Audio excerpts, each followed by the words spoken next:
Yeah. So the topic was something that, it's funny enough. I actually was thinking about, I'm like, we should do an episode on this. The topic was about the 4 levels of product consciousness and how there are different levels through which an interviewee, a research candidate, a customer can realistically talk about and maybe accurately describe their challenges with product.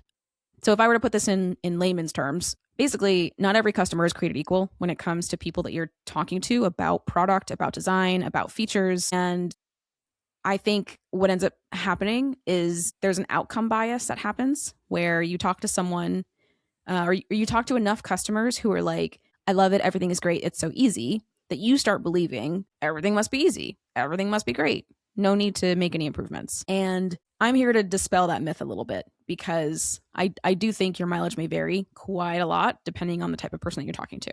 And to me, there are 4 levels of this. So there are people who are unaware, meaning they're not really aware of any issues or even like when something is not well designed. Unaware folks are also people who blame themselves when they can't figure something out or when they can't accomplish something. And I've told the story a million times now, but like one time we did a UX research project where we were trying to, improve the sign-up flow of, a time tracking product. And I love UX interviews because one, they are so cringe. Sometimes like I like the cringe, but I love the feeling that you get after like 2 to 3 UX interviews and you're just like, oh, fuck, like we need to fix this. Like I love when the clouds part and it's just so clear that something is so confusing and you can make it better just by like changing the color of a button or like just by moving something. And I know that sounds so easy, but like I love that feeling. And I think a lot of founders hate that feeling because it kind of makes them just like want to, claw their eyes out because they're like, oh my God, how could someone not understand this? Like it's almost like partly like suspension of disbelief, but also partly just like, I don't know what it is, but you like, it's just really painful to watch someone just fail miserably at navigating your product. And I remember like we did this UX research project and I like them also too, because like you can give people goals to complete and then watch them try to complete it. And this was no different, and this woman, like, I remember she got on the call, shared her screen. Like we went, we gathered context. So it's a little bit more like qualitative, but we're still going to, give her prompts and like watch her do things. And then, she's clicking here, she's clicking there. She's doing all this stuff and like, she's going in all the wrong places. And I think like, there was even a point where like, I think where she went back to like the marketing site. Cause she's like, maybe the marketing site will tell me how to do the thing. I can't even remember what the prompt was. I think it was like, how would you add an employee or how would you like build a schedule like in the time tracking software? I can't even remember what exactly it was. But man, she was so lost. And then finally she's like, oh, I figured it out. And like she figures it out, but it takes like a while and it's hard to watch. It's so hard to watch, but it takes her forever to figure it out. And then she's done and she's like, oh my God, that was so easy. And we're like, ma'am, you were literally fighting demons. Like you were fighting demons the whole time. What do you mean that was easy? And I just remember thinking like, oh my God, like there are people who blame themselves. They just blame themselves. They're like, right. Nope, I it's me. I just didn't get it. And those are unaware people. Those are people who are like, it's not the product, it's me. And sometimes they don't even feel that way. Sometimes it's just like, that was so easy. And they don't even register the fact that like they clicked 20, 40 things to even get to what they were trying to do. When really it should have been like 2 clicks. Like it should have been so obvious, but it wasn't. So, and like, that's not you, sweet baby summer child. That was us actually.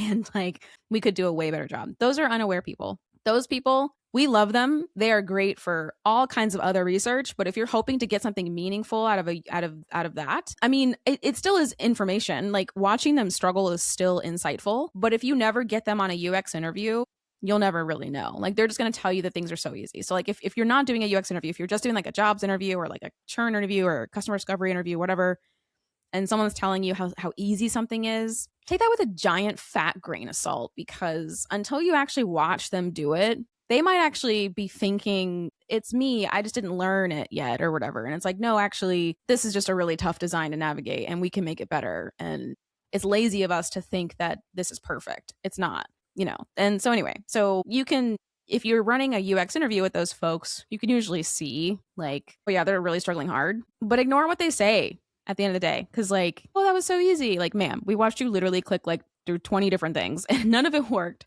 That wasn't easy. That was us not doing our best possible job design wise. So those are unaware people.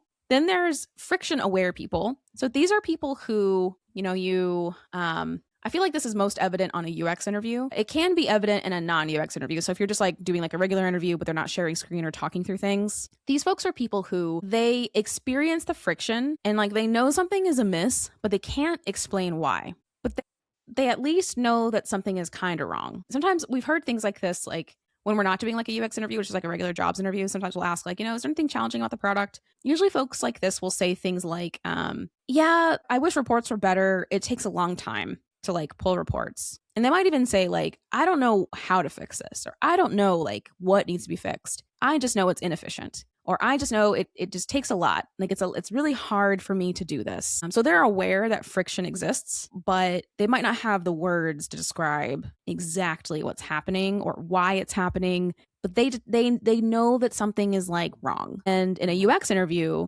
usually you're like, oh yeah, like there's lots of like hesitations and pauses. So it's like they might not literally be thinking like, this button is in the wrong place, or this form field is confusing, or this layout is weird. But they might be thinking like, I'm lost, but I don't know why I'm lost, or I don't really know like what's happening here.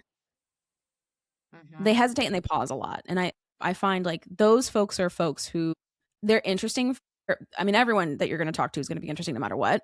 But I find like they're really valuable for understanding and making it really clear where the friction is in a particular process, even if they can't like describe with like product or design terms what's wrong with it. Mm-hmm. Yep. And then there's a friction vocal. So out of the 10 people that you talk to, maybe there's like 1 or 2 who are like this. And you already know the type. Friction vocal people are people who they're hyper aware of the friction and they can like describe it. They can talk to you about it. These are people who will like point to a screen, or they will screen share immediately. Like we've done interviews where we wouldn't even be doing a UX interview, but we're doing like a jobs interview. They already have the product pulled up. They're like, let me just show you like why this is bad. They're like sharing screen and they're pointing to things and they're like, you see this like button and you see like this toggle and you see how like this drop down like doesn't make any sense. Okay, so like this drop down and like this toggle, that's confusing. Here's why. And friction vocal people are so awesome because like they can just like kind of diagnose a situation really quickly with you, and they can show you and talk you through it. And what's really cool about them is you can kind of use them for anything. Like you can use them for your jobs research or qualitative stuff, but you can also use them for UX stuff. And I find like these are people that you should flag for like future releases, design mockups, comps. Like you might want to give them like high fidelity things to look at. So I wouldn't give them like, bare bones wireframes, because one thing about friction vocal people is I find like they might need a more finished product to give clear direct feedback on, but they're still super valuable because they can kind of tell you like everything that's wrong with like what you've got. And I find those people extremely valuable. I find everyone valuable in general. I think what ends up happening though is people pay attention to the unaware folks a bit too much, and they just assume like nothing's wrong. Anyway, friction vocal people are great because they can just like point to something and be like, this is why this is dumb and confusing. And what I like about them is they don't blame themselves. They blame the product. They're like, it's the product's fault. Right. That can be hard to listen to, I think, for a lot of teams, particularly, product managers, founders, because it feels personal, but it's not. I promise you it's not. It's all about like efficiency and, what makes sense and what is intuitive, and not relying on, unaware folks to kind of give you that feedback when you've got like friction vocal people who they're invested and they want to see it get better. And that's why we like them a lot.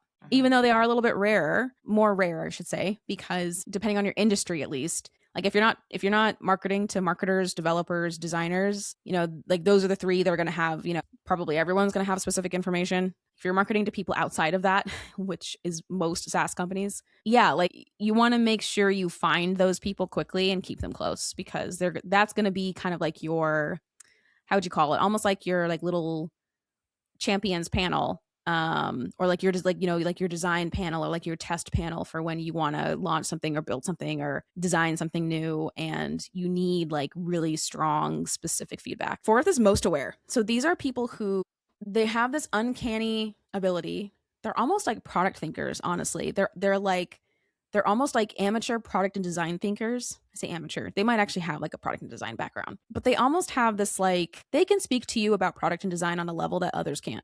What I like about people who are most aware is you can put like a wireframe or a comp that's low fidelity in front of them. Like they have a better sense of imagination, and like they can imagine things, like they can imagine something getting better. Or they can imagine like, oh, like if it were just over here, if it were here, if you were to adjust this. Friction vocal people are, I think, do have some sense around this, but people who are most aware, you can kind of include them like in really any part of the like product discovery or ideation phase or development phase, and they're going to get it.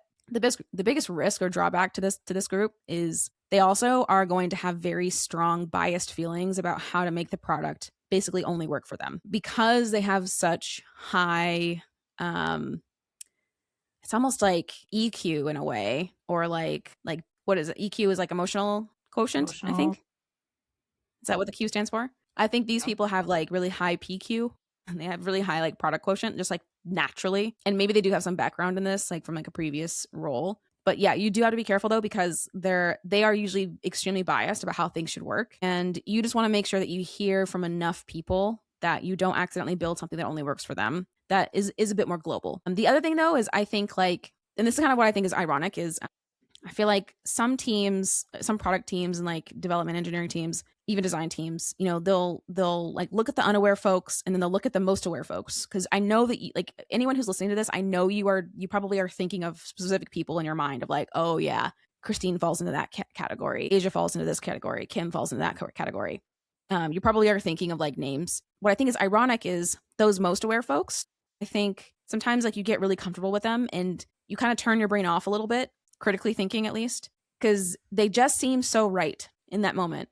You know what I mean? Like they're proposing to you changes to make. They might even be telling you like, here's how it should work. And sometimes our brains turn off a bit and we're like, yeah, it should just be that way. And we're not thinking about the hundreds or thousands of other users who also might need to contend with that same thing. So it's important that you balance out people who are like most aware. And I'm sure there are folks who are like that you can think of. Similarly though, with unaware folks, you want to balance them out with people who are a bit more like friction aware. Like they are either friction vocal or friction aware or something.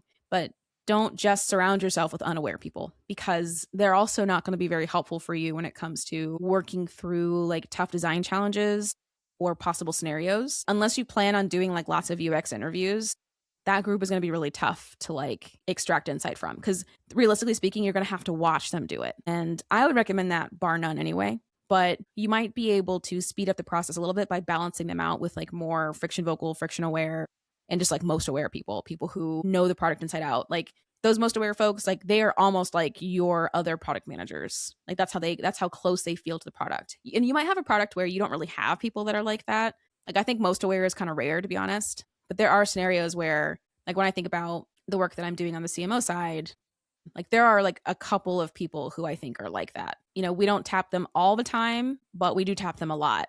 But I think like really like we should be tapping more of the unaware folks and doing more like UX interviews, because I do think like largely our audience is maybe more unaware / friction aware, but they might not be like friction vocal or even most aware. So they might have a hard time describing like why something doesn't work, but you can watch and see like what they do, and that will be more clear. But you do have to watch them. Like you can't just like take what they say so easy. Well, it's like, I don't know if I don't trust your definition of easy, basically, is what it is. Right. So anyway, those are the 4 levels. I do believe it applies to both product and design. And so someone, for example, can be like very high like awareness related to product, and like they can talk to you about features and why certain features are valuable and why they're not, and like scenarios where it works and where it doesn't. I think design is also its own axis. So someone can be also like very totally unaware design wise, but they have a very high propensity for talking to you about features and about how they work. The opposite can be true. Maybe someone isn't really good at like talking to you about features and why they work, or even like roadmap ideas or what have you, but they are really good at telling you about like certain screens and why certain screens and comps are like efficient versus not. And then sometimes you get really lucky and you get someone who's like both. Like they're great product thinkers and they're great design thinkers, and they can give you feedback on both of those. And some are like totally unaware on both of those as well. And those folks, they really need more, you kind of need to put them more like in a black box a little bit. So observing them in the wild is ideal, in being able to like ask them questions about like what's going on to kind of help trigger them being a little bit more vocal about what's happening. But yeah, that was the post on Substack. I like it. So is the goal, what if you haven't done a lot of interviews, you don't have a lot of feedback to pull from. So is the goal, so if say you're kicking off some research, UX research or whatnot, how are you identifying these people? Or are you just trying to pull, your best looking customers you want more of? And then as you're interviewing them, you're kind of identifying and making sure that you get maybe a mix. Would that be the goal? I think if you've never done any type of like UX interviews or research, well, one, I definitely think it's time to start. Realistically speaking, you're not going to know like what levels each one falls into until you start doing these types of interviews. And the goal really would be to do two things. The first is to really build your base and figure out, like, out of everyone that you interview, where does everyone kind of fall, so that you can do the second thing, which is as you do more of this type of work and you start incorporating more like UX research into your product design and development process, you know who to tap when, and you can also prioritize the feedback that you get and prioritize who you tap for this work based on what your needs are at the time.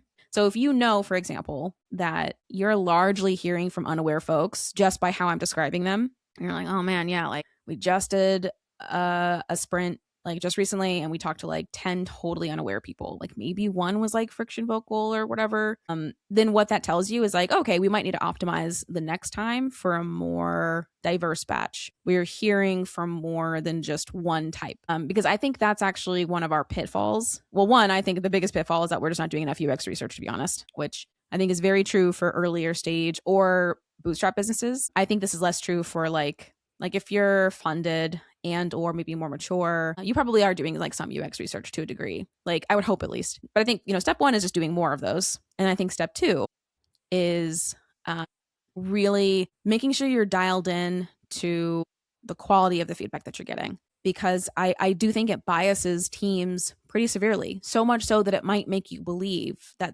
there aren't any other features for you to build. But it's because everyone that you're talking to is telling you how great and easy it is. And that's giving you a false sense of security and making you think, oh, well, everyone's just happy. But that's an outcome bias. That's, or at least like the feedback bias of like, this is the feedback that you're getting, but maybe your revenue is flat. So clearly that's not 100% true. Something is amiss. And I think, I think, that's ultimately what the purpose is.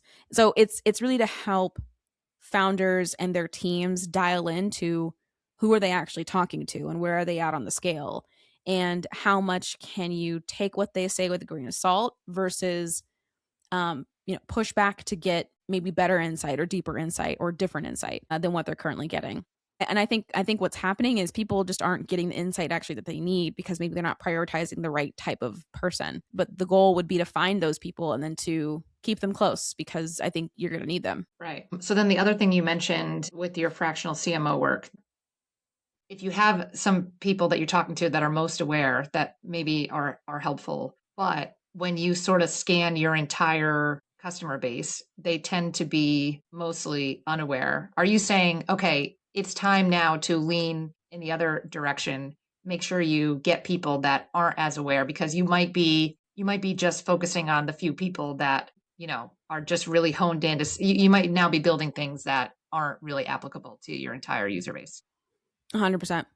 Actually, there's a client that we have who I think struggles with this a lot. So they have a lot of very hyper aware people, that people who can speak product, speak design, even though they're not product thinkers or product designers. But because they're so close to the product, and because they actually do have like a really just natural propensity for talking about this, they end up hearing from a lot of people with like very strong opinions. And so in that scenario, what you have to do is, yes, balance them out with maybe more unaware folks, because sometimes observation is a bit more powerful, even if that person can't like tell you why something sucks or whatever. But the other layer that you have to add to that is maybe more validation at scale. So the other thing that I recommend too is like, if you have if you're in a scenario where a lot of the people that you do talk to are very hyper aware and like they can speak product, they can speak design, what I recommend for them is making sure that you're seeing the themes across the board and not just taking what they say literally. So you're not just accepting, oh, okay, this person is saying make this change. Again, don't turn your brain off. Keep your brain on, because the next step is now to critically think and pattern match and see like, are there patterns across these most aware people when it comes to this specific feature? And is there something that we can design that satisfies most and addresses the biggest problem versus we're going to make this tweak for this one person and hope and pray that everyone else likes it? Because that is not sustainable or scalable either. And don't get me wrong, this is not easy work. It is hard. Like you do have to consolidate feedback, consolidate information, and you have to get really good at asking really good questions. And if you don't, you never build that muscle. You kind of just, you turn your brain off. You just kind of accept whatever the most aware person says, and then you just build that. And then later you're like, why doesn't product create growth? And it's like, well, maybe our process isn't the greatest. So that is really what I recommend. So it's a number of things, but if you're in that scenario, I would say it's a little bit, it is more unique in my opinion. I think more businesses have more like unaware folks, and they're kind of just like, oh, okay, everyone says they love it, which means it's great. We don't have to fix it or change it or whatever. But if you are in that unique scenario where you've got a lot of like friction vocal and like most aware folks, I would really push for like, let's look at the patterns across all of these. Let's balance it out maybe with folks who are a little bit more unaware, and focus on observations. We might want to poke holes a little bit in like what those most aware folks are saying. But yeah, the goal would be to see, you got to see the forest for the trees a bit on with those folks. And the only way is to, oh, that's what I was going to say. Test your assumptions at scale. So can you run like a survey? How can you get as much feedback as possible? Can you run an experiment where you try it one way, see what usage or adoption or feedback looks like, and then see like, did it lift, did it not? So like I would think about it that way, where you get feedback at scale, so that way you're not locked into one person's perspective on how something should be. Yeah, I like that. I think my last follow-up question I had was, you had said, okay, when you get people that like that their feedback is valid, you're getting a mix. You want to keep going back to them, kind of identify those people. Are these people that you should consistently reward for doing research? Because we do research and often offer or reward, and it helps get people to talk to us. Yeah, I think for the, it's interesting. I feel like incentives are amazing. I think it helps a lot with ensuring that your sprint happens on time. Yeah, that's the reason why we do it. Well, there's two reasons. The first reason is it ensures that your research sprint actually happens on time, right. And the second is, we're trying to get a bunch of interviews done in a week, and we want to book them within that week, and that makes it happen. And that's true from like our perspective, like being a consulting firm, but it's also true like internally. So in the CMO work, for example, that I do, and the company that I'm working with, every time we do a research sprint, we always incentivize, because we just don't have time for something to drag on for weeks. So we incentivize. The other thing that it does, though, is it does give you a mix of people, almost always guaranteed. What is interesting, though, with like most aware folks and even like friction vocal folks, those folks are usually invested. Like they're pretty heavily invested in some kind of way, and it's for their own personal gain, right? Because like they want you to like make the product better for them. Hopefully, it also makes it better for everyone else. But 9 times out of 10, like they're not thinking about everyone else; they're thinking about them.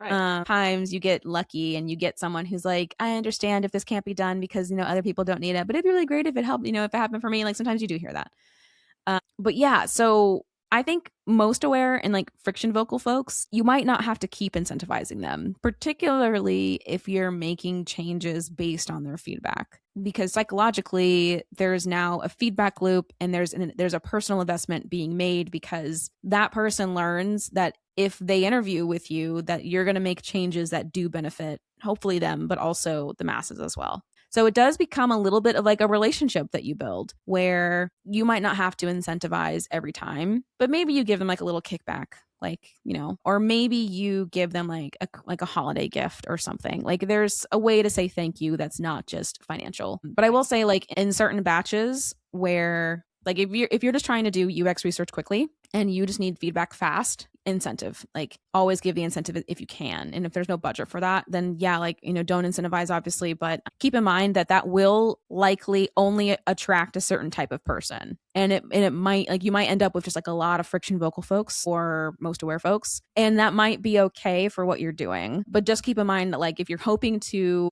hear/observe more than hear, and like you want maybe more of those unaware or like friction aware folks,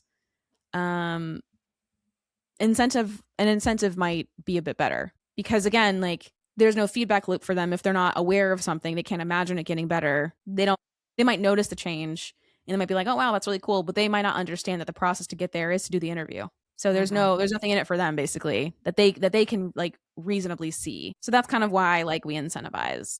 And if you don't, you probably are going to get like mostly friction vocal and like most aware folks, but just because they're like there's an investment that they're making and they feel like if they're vocal and they tell you a lot that you'll do it. Right. So yeah, so there's a trade-off. But I do think you can get away with not paying those folks. But I do think they should get some type of thank you, because they essentially become like design partners for you. Right. Yeah. Yeah. I do. Well, I guess the only thing maybe I'll just add, which really isn't a question, is like what I'm taking away from this is like, yes, talk to people. It's great that you have this other layer of now kind of identifying who these people are. I think where consultants like DemandMaven really come into play is when you can be talking to someone and say, okay, this person is falling into this bucket for me. And now because of that, I'm going to ask these additional follow-up questions. Like I'm going to sort of steer the conversation this way because I'm understanding where they're at and that they're kind of understanding this product in a way that like other people aren't. And let's use this. Let's take this to our advantage. Right. That's really kind of what's happening. Like when I see you talking with people and you're like, this is actually a great person to talk to.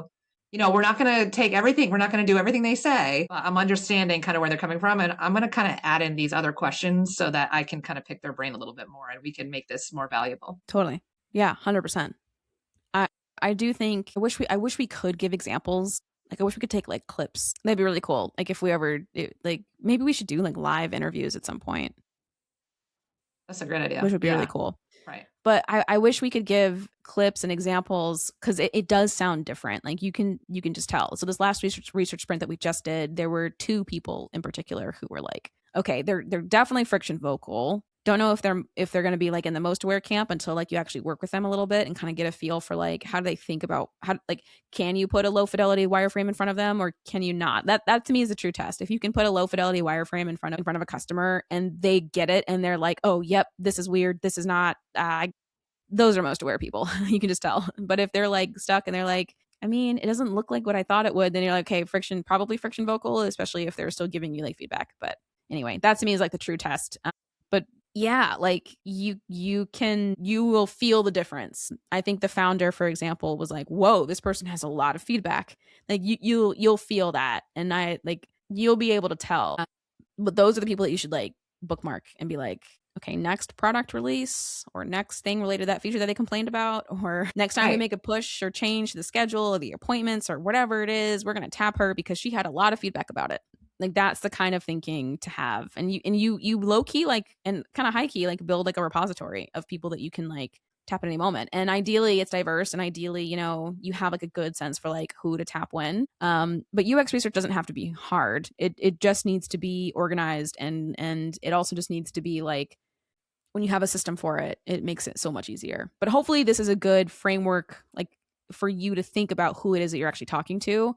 And also my hope is that it maybe breaks the ceiling a little bit on like, I'm only hearing how easy it is. I'm not hearing anything else. But I want you to just know deep down that like that might not mean anything based on the story that I told earlier. People might actually be struggling for their lives, but they just can't see the product as the problem or the design as the problem. They think it's them. And that isn't helpful unless you watch them, like unless you do the interview and like actually watch them. How would you add to your schedule? How would you add an employee? Like whatever those tasks are in your project and your product, watch them actually do it. And like, is it easy or do they struggle for their lives? Like, because I don't know, I feel like you might be like, damn, actually, this isn't that easy. And they're not lying. They just don't think that the product is the problem. They think they're the problem. And that's the trap, in my opinion. That's the biggest trap ever. Completely. But I digress. Cool. Thank you for listening. Yeah. Thanks for sharing. Absolutely. For context, this post... of course, this episode will go out on the podcast as per usual, but I do have a Substack. It is demandmaven.substack.com. That is where you will find the work. It is a newsletter. I guess it is a newsletter where I publish ideas that are a bit deeper than the norm. Like they're not like this is where we go deep into a particular concept or what have you. And I go through a time and energy and effort to like explain it I even have like a graphic for this one. Haven't published on the Substack in a while, but I decided to bring it back because there are certain ideas slash like concepts that I really want to break down for folks that I feel like are really critical. So I am bringing it back to life. And of course, this will be on the pod as well. And Substack is fun because, they enable you to create like audio files of your posts. And I almost always record something, me reading it. So if you don't want to read, you can listen. And it's kind of like a little mini podcast, like a different type of podcast. Anyway, okay. I hope everyone enjoys. Thank you again for listening. And yeah, we'll catch you on the next one. Yeah, thanks. Bye all. Thanks.